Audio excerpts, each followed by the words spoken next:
আমি নাম নীলা, বয়স ২৬। গুলশানে একটা প্রাইভেট অফিসে চাকরি করি। সকাল ৮টায় গাড়ি আসে, ওই গাড়িটাই আমাকে প্রতিদিন অফিসে নিয়ে যায়, ফেরতও আনে। গাড়িটার চালক রবিউল, বয়স ৩০-এর মতো, গায়ের রং চাপা, চোখে একরকম স্থির শান্তি, মুখে খুব কম কথা। প্রথম দিকে ওকে তেমন খেয়াল করিনি। আমার প্রতিদিনের মতো ব্যস্ত সকাল, ফাইল, ফোন, মেসেজ, কফির কাপ, এর ভেতরে কে গাড়ি চালাচ্ছে ওসব নিয়ে ভাবার সময় কথায়। কিন্তু একদিন এক বৃষ্টির সকালে সবকিছু বদলে গেল। সেদিন খুব বৃষ্টি পড়ছিল, জানালার কাছে ফোঁটা ফোঁটা পানি গড়িয়ে পড়ছিল, রাস্তার গাড়িগুলোর আলো পানিতে মিশে ঝাপসা হয়ে যাচ্ছিল। আমি চুপচাপ বসে বাইরে তাকিয়েছিলাম। হঠাৎ রবিউল বলল, আপা, উইপারটা ঠিক করি? আমি মাথা নেড়ে বললাম, হ্যাঁ করেন। ও দরজা খুলে নেমে গেল। আমি ওর দিকে তাকিয়েছিলাম কিছুক্ষণ। ভিজে যাচ্ছিল পুরো শরীর, তারপরও কোনো তাড়াহুড়া ছিল না। হাতে উইপার তুলে আস্তে আস্তে ঘষে মুছছিল কাজ। আমি জানালার ওপাশে বসে ওর হাতের নড়াচড়া দেখছিলাম। মনে হচ্ছিল এই মানুষটা খুব ধীরে চলে, কিন্তু খুব মনোযোগ দিয়ে কাজ করে। ও যখন ফিরে এসে দরজা বন্ধ করল, তখন গাড়ির ভেতরে হালকা একটা ভিজে গন্ধ ছড়িয়ে গেল। বৃষ্টির পানির সঙ্গে যেন মাটির গন্ধ মিশে গেছে। আমি হালকা গলায় বললাম, আপনি ভিজে গেলেন? ও হাসল, কোনো সমস্যা নাই আপা, আমি অভ্যস্ত। আমি জানতাম না কেন ও সেই হাসিটা আমার মাথায় সারাদিন ঘুরতে থাকল। অফিসে বসে কাজ করছিলাম, মাঝে মাঝে হঠাৎ মনে হচ্ছিল ওর মুখটা সামনে ভেসে উঠছে। পরের দিন সকালে আবার দেখা হলো। সেদিন রোদ ছিল। আমি গাড়িতে উঠতেই ও বলল, আজ বৃষ্টি নাই, আপনি হাসছেন। আমি একটু চমকে তাকালাম, বললাম, আমি? ও বলল, হ্যাঁ, আপনি হাসলে ভালো লাগে। আমি চুপ করে গেলাম, জানালার বাইরে তাকিয়ে থাকলাম, কিন্তু মনটা যেন অদ্ভুতভাবে নরম হয়ে গেল।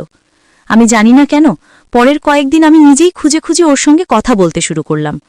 কখনো অফিসের রাস্তায় জ্যামে আটকে গেলে বলতাম, রবিউল, আপনার বাড়ি কোথায়? ও বলতো, মানিকগঞ্জ আপা। আমি বলতাম, প্রতিদিন আসা যাওয়া করেন? ও হাসত, না আপা, আমি গ্যারেজে থাকি। আমি জানতাম না কেন এই সব সাধারণ কথাগুলো আমাকে ভালো লাগছিল। আগে যেখানে ফোনে ব্যস্ত থাকতাম, এখন গাড়িতে বসে জানালার বাইরে তাকিয়ে থাকতাম, আর মাঝে মাঝে ওর দিকে চুপি চুপি তাকাতাম। কখনো ওর চোখের কোনায় ঘাম ঝরত, কখনো হাতের শিরাগুলো ফুলে উঠত স্টিয়ারিং ঘোরানোর সময়। আমি জানতাম না কেন এগুলো আমার চোখে পড়ছিল।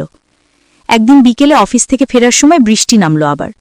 আমি হালকা ভিজে উঠেছিলাম, ও দরজা খুলে ছাতা ধরল। আমি অবাক হয়ে তাকালাম, বললাম, এইটা দরকার নাই, আমি পারব। ও শান্ত গলায় বলল, না আপা, আপনি ভিজলে অসুখ হবে। আমি ছাতার নিচে হেঁটে গাড়িতে উঠলাম। ওর হাতের ছাতাটা আমার কাঁধের একটু উপরে ছিল। এত কাছে থেকে আগে কখনো কাউকে দেখিনি। ওর গায়ের হালকা ঘামের গন্ধের সঙ্গে ডিওডোরেন্টের মিশ্র গন্ধটা হঠাৎই আমার মনে একটা অদ্ভুত শিহরণ তুলল। আমি চুপ করে বসেছিলাম। গাড়ি ছাড়ল, বাইরে তখনও বৃষ্টি। আমি জানালার কাছে বৃষ্টির ফোঁটা গোনা শুরু করলাম, কিন্তু মন অন্য কোথাও ঘুরে বেড়াচ্ছিল। সেই দিন রাতটা আমি ঘুমাতে পারিনি ঠিকঠাক। বারবার মনে হচ্ছিল ও ছাতাটা ধরেছিল, ওর হাতের উষ্ণতা আমি টের পেয়েছিলাম। আমি নিজেকে বোঝানোর চেষ্টা করছিলাম এটা কেবল কাকতালীয়, আমি বেশি ভাবছি। কিন্তু পরের সকালে আবার যখন গাড়িতে উঠলাম, ওর চোখে তাকাতেই মনে হলো ও কিছু বুঝেছে। আমি বললাম, আজ কেমন ঘুম হলো? ও হালকা হেসে বলল, আপা, ড্রাইভাররা বেশি ভাবার সময় পায় না। আমি বললাম, তা না হলে আপনি এত চুপচাপ কেন? ও একটু হাসল, বলল, আপনি থাকলে চুপ থাকাটা ভালো লাগে। আমি জানি না কেন ওর এই কথাটা শুনে আমি কিছু বলতে পারিনি। আমার বুকের ভেতর যেন ধীরে ধীরে একরকম হাওয়া বইতে শুরু করল। এর পরের দিনগুলোতে আমি নিজেই ওর দিকে তাকিয়ে হাসতাম। কখনো বলতাম, আপনার গান শোনার শখ আছে? ও বলতো, হ্যাঁ আপা, পুরনো গান পছন্দ করি। আমি বলতাম, একটা চালান না। ও গাড়ির স্পিকারে একটা পুরনো গান চালাতো, তুমি আসবে বলে মনে মনে রেখেছি ঘর। আমি চুপচাপ শুনতাম, মনে হতো গানটা যেন আমার ভেতর কোথাও গেয়ে উঠছে। অফিসের লোকেরা হয়তো বুঝতে পারত না, কিন্তু আমি জানতাম আমার প্রতিদিনের সকালের মানে এখন বদলে গেছে। আগে সকাল মানে অফিসের তাড়া, এখন সকাল মানে গাড়িতে ওঠা আর সেই মানুষটার দিকে তাকিয়ে থাকা। আমি জানতাম না এটা কোথায় যাচ্ছে, কি হতে পারে, কিন্তু আমি থামতে পারছিলাম না। শুধু মনে হচ্ছিল এই নীরব যাত্রাটার ভেতর কোথাও যেন এক অদৃশ্য গল্প লিখে যাচ্ছে আমাদের দুজনের নাম। সেই দিনটার পর থেকে আমার ভেতরের সব কিছু বদলে যেতে লাগল। যেন প্রতিদিনের সকালটা শুধু একটুখানি দেখা পাওয়ার অপেক্ষা হয়ে উঠল। আমি আগের মতো তাড়াহুড়ো করে গাড়িতে উঠতাম না, বরং একটু দেরি করতাম, যেন ওর চোখে আমার দিকে তাকানোর জন্য কিছুটা সময় বাড়ে। ও কিছু বলতো না, কিন্তু আমি বুঝতাম নীরবতার ভেতর কত কিছু লুকিয়ে থাকে। কখনো সকালে সূর্যের আলো পড়ে ওর মুখে, তখন মনে হয় এই মানুষটা কত শান্ত, কত সহজ, অথচ ওর জীবনের গল্প আমি জানি না। আমি শুধু ওর উপস্থিতি অনুভব করি। একদিন অফিস থেকে ফেরার পথে বললাম, রবিউল, একটু ঘুরে যাই? ও একটু অবাক হয়ে তাকালো, তারপর মাথা নেড়ে বলল, কোথায় আপা? আমি বললাম, যেখানে আপনি পছন্দ করেন। ও চুপ করে গাড়ি ঘুরিয়ে নিয়ে গেল নদীর ধারে। সূর্য তখন নামছে, বাতাসে কুয়াশার গন্ধ, নরম আলো পড়েছে পানির ওপর। আমি জানালার কাঁচ নামিয়ে হাত বাড়ালাম। বাতাসে ভেসে আসা ঠান্ডা গন্ধে মনটা ভরে গেল। বললাম, আপনি কি এখানে আসেন? ও বলল, হ্যাঁ, রাতে অনেক সময় থেমে থাকি, শান্ত লাগে। আমি বললাম, আপনার তো কোনো সঙ্গী দরকার হয় না। ও হেসে বলল, আমি একা অভ্যস্ত, কিন্তু আজ একা লাগছে না। আমি চুপ করে গেলাম। ওর কথাটা বাতাসে মিলিয়ে গেল, কিন্তু সেই শব্দ আমার ভেতরে গেথে রইল। গাড়ির সাউন্ড সিস্টেমে হালকা গান বাজছিল, সেই সুরটা যেন আমার হৃৎস্পন্দনের সাথে মিশে যাচ্ছিল। আমি জানতাম আমি কিছু একটা অনুভব করছি যা নাম দেওয়া যায় না, শুধু টের পাওয়া যায়। ওর চোখের দিকে তাকিয়ে বললাম, আপনি খুব কম হাসেন। ও হেসে বলল, আপনি থাকলে হাসি আসে। আমি আর কিচ্ছু বলতে পারলাম না, শুধু নীরবতা আমাদের মাঝে ভেসে বেড়াচ্ছিল। সেই নীরবতা এত মিষ্টি ছিল যে ভাঙতে ইচ্ছে করছিল না। হঠাৎ একটা ফোন এলো আমার, আমি রিসিভ করলাম। বন্ধুরা বাইরে ডিনারে ডাকছে। আমি বললাম, যাব না, অজুহাত দিলাম, কারণ আমার মন আর কোথাও যেতে চায়নি। আমি শুধু চাইছিলাম গাড়িটা থেমে থাকুক, আলোটা ধীরে ধীরে নিভে যাক, আর আমরা দুজন এই মুহূর্তে আটকে থাকি। ও বলল, আপা, ফিরব? আমি বললাম, একটু পর। ও তখন গাড়ি থেকে নামল, পাশে গিয়ে দাঁড়ালো। আমি দরজা খুলে বাইরে এলাম। নদীর হাওয়ায় চুল উড়ছিল। আমি বললাম, আপনার চোখে শান্তি আছে জানেন? ও চুপ করেছিল, তারপর বলল, আপনি বললে বিশ্বাস করতে পারি। আমি বললাম, বিশ্বাস করতেই হবে, কারণ আমি মিথ্যে বলি না। ওর মুখে হালকা হাসি ফুটল। আমি বুঝতে পারছিলাম এই মানুষটার হাসি আমার মন থেকে সব ক্লান্তি মুছে দিচ্ছে। কিছু সময় আমরা দুজন শুধু নীরবে দাঁড়িয়েছিলাম। কোনো কথা ছিল না, শুধু বাতাসে এক অদ্ভুত উষ্ণতা ভাসছিল। ফিরতি পথে গাড়ির ভেতর আমি জানালার বাইরে তাকিয়ে রইলাম। শহরের আলোয় রাস্তা ঝলমল করছিল, কিন্তু আমার মন অন্য এক আলোয় ভরে গেছে। গাড়ি যখন বাসার সামনে থামল, আমি নামার আগে বললাম, আপনি কি কাল আসবেন? ও বলল, অবশ্যই, আমি না থাকলে গাড়ি কে চালাবে? আমি হেসে বললাম, গাড়ি চালানোর চেয়ে আপনার উপস্থিতি বেশি দরকার। ও হালকা মাথা নিচু করল, কিছু বলল না। আমি বুঝতে পারছিলাম ওর ভেতরেও কিছু বদলাচ্ছে। আমি সেদিন রাতে ঘুমাতে যাওয়ার আগে ফোন হাতে নিয়ে বারবার ভাবছিলাম, যদি ওকে মেসেজ দিই কেমন হয়। কিন্তু তারপর আবার ভয় লাগছিল, সম্পর্কের সীমা পেরিয়ে যাওয়া ঠিক হবে না। তবুও মন মানছিল না। বারবার মনে হচ্ছিল ও এখন হয়তো কোথাও বসে আছে, আমার কথাগুলো মনে করছে।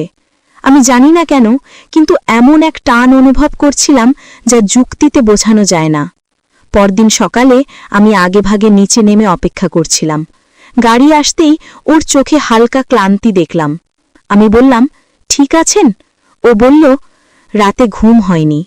আমি বললাম, কেন? ও শুধু বলল, কিছু ভাবছিলাম। আমি জানতাম সেই কিছুটা হয়তো আমিই। গাড়ির ভেতর নীরবতা ছিল, কিন্তু সেই নীরবতা আজ অন্যরকম।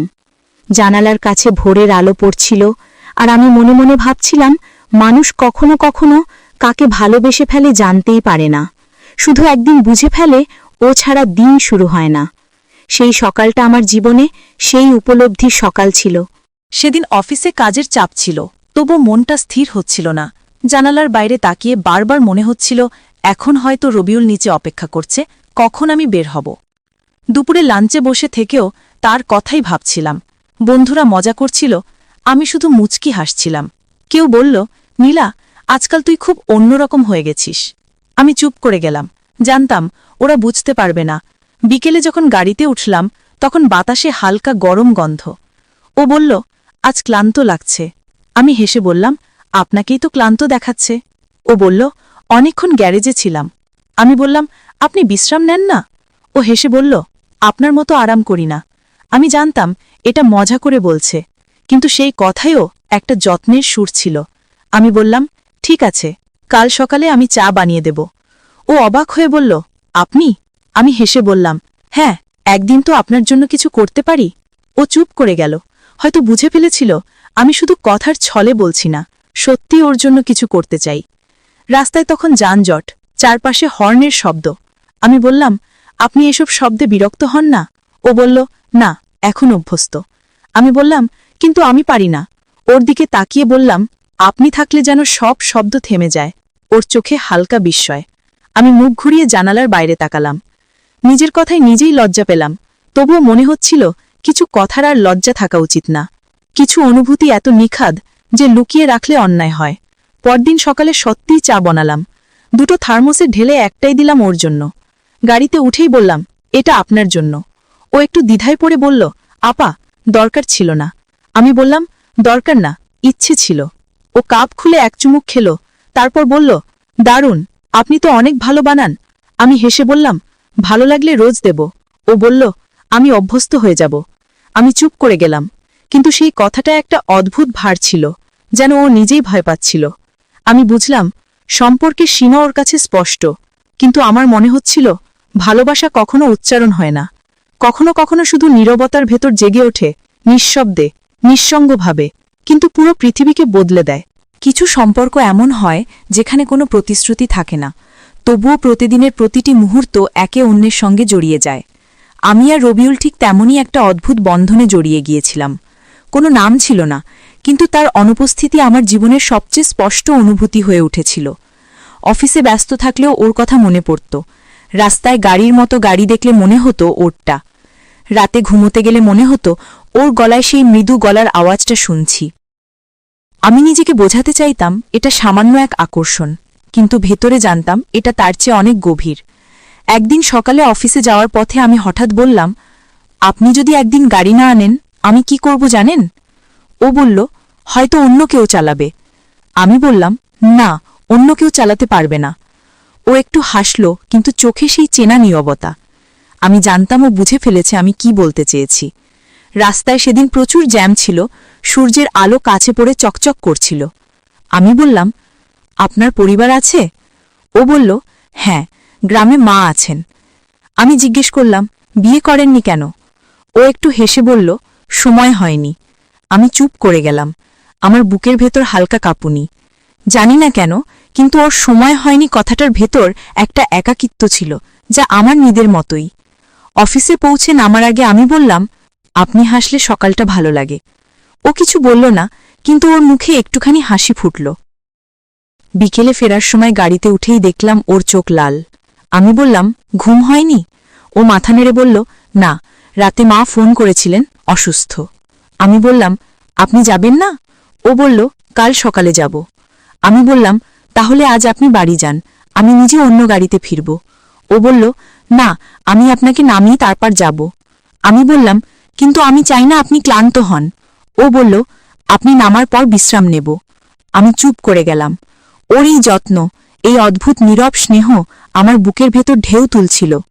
বাসার সামনে নেমে আমি বললাম, আপনার মা যেন দ্রুত সুস্থ হন।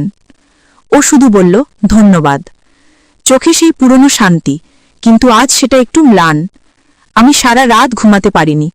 মনে হচ্ছিল ও এখন গ্রামের পথে, ক্লান্ত শরীরে, কিন্তু মায়ের মুখে হাসি এনে দিচ্ছে। পরদিন সকালবেলা আমি নিজেই ফোন করলাম, বললাম, আপনি পৌঁছেছেন? ও বলল, হ্যাঁ আপা, মা ভালো আছে এখন। আমি বললাম, ভালো, আপনি একটু বিশ্রাম নিন। ও বলল, আজ গাড়ি চালাবো না, আমি অন্য কাউকে পাঠিয়ে দেব।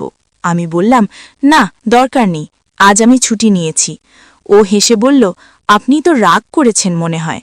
আমি বললাম, রাগ নয়, শুধু আপনাকে মিস করছি। ওর দিকে চেয়ে আমি বুঝলাম এমন কিছু বলা যায় না, কিন্তু অনুভূতিটা থেকে যায়। বিকেলে হঠাৎ দরজার বেল বাজল। খুলে দেখি ও দাঁড়িয়ে আছে, হাতে এক গোছা ফুল। আমি অবাক হয়ে বললাম, আপনি? ও বলল, মা ভালো হয়ে গেছে, তাই ভাবলাম আপনাকে বলি। আমি ফুলগুলো হাতে নিয়ে বললাম, এগুলো কেন? ও হেসে বলল, আপনার হাসির জন্য। আমি বুঝলাম এই মানুষটা হয়তো কখনো কোনো প্রেমের কথা বলেনি, কিন্তু তার প্রতিটি কাজের ভেতরেই ভালোবাসা লুকানো। আমরা বসেছিলাম ড্রয়িং রুমে। আমি চা বানিয়ে আনলাম। ও চুপচাপ বসেছিল, খুব সংযত, চোখে এক ধরনের অস্বস্তি। আমি বললাম, আপনি অস্বস্তিতে আছেন? ও বলল, না, শুধু ভাবছিলাম আমি এখানে কেন। আমি হেসে বললাম, আমি যদি বলি আমি চাই আপনি এখানে আসুন? ও কিছু বলল না, শুধু হালকা মাথা নিচু করল। সেই নীরবতা এত গভীর ছিল যে আমি শুনতে পাচ্ছিলাম নিজের হৃদস্পন্দন। সময় যেন থেমে গিয়েছিল। বাইরে সূর্যের আলো ঘরে ঢুকছিল, আর আমি ভাবছিলাম হয়তো এটাই সেই মুহূর্ত যখন মানুষ নিজের মনের কাছে হেরে যায়। আমি আর ভাবতে পারছিলাম না নিয়ম, শিষ্টতা বা দূরত্বের কথা। শুধু মনে হচ্ছিল এই মানুষটা যদি এখন না থাকে তাহলে আমার পৃথিবী ফাঁকা হয়ে যাবে। ও চা খেয়ে বলল, আমি এখন যাই, আপনি বিশ্রাম নিন। আমি শুধু বললাম, আপনি গেলেই ঘরটা আরও নিঃশব্দ হয়ে যাবে। ও একবার তাকালো, সেই দৃষ্টি যেন আমার চোখের গভীরে ঢুকে গেল। কিছু না বলেই ও দরজার বাইরে চলে গেল, কিন্তু ওর পায়ের শব্দ থামতেই আমার ভেতর কেমন যেন ফাঁকা লাগল। বুঝলাম আমি আর আগের জায়গায় নেই। আমি এমন এক জায়গায় এসে পড়েছি যেখান থেকে ফেরার পথ আর নেই। সেদিন রাতে আমি বারান্দায় বসেছিলাম। শহরের আলো দূরে ঝলমল করছে, কিন্তু আমার চোখে সব ঝাপসা। মনে হচ্ছিল আমার চারপাশে সব কিছু আছে, শুধু ও নেই। আমি নিজেকে প্রশ্ন করছিলাম, এটা কি ভালোবাসা নাকি একরকম নির্ভরতা? আমি কোনো উত্তর পাচ্ছিলাম না। শুধু মনে হচ্ছিল ওর উপস্থিতি ছাড়া আমার পৃথিবী অসম্পূর্ণ। পরদিন সকালে গাড়ির শব্দ শুনে নিচে নেমে এলাম। ও দরজা খুলে দিল, চোখে সেই শান্তি। আমি হেসে বললাম, আপনি এসেছেন? ও বলল, আসব না কেন? আমি বললাম, কাল ফুল দিয়ে পালিয়ে গেলেন। ও হেসে বলল, ভয়ে। আমি জিজ্ঞেস করলাম, কিসের ভয়ে? ও বলল, নিজের। আমি চুপ করে গেলাম। কথাগুলো যেন বাতাসে থেমে রইল।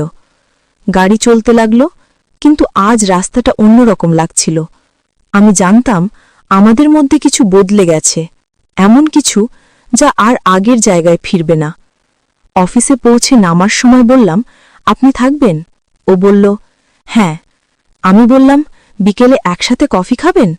ও একটু ভেবে বলল, ঠিক আছে। বিকেলে আমি ক্যাফেতে গিয়েছিলাম।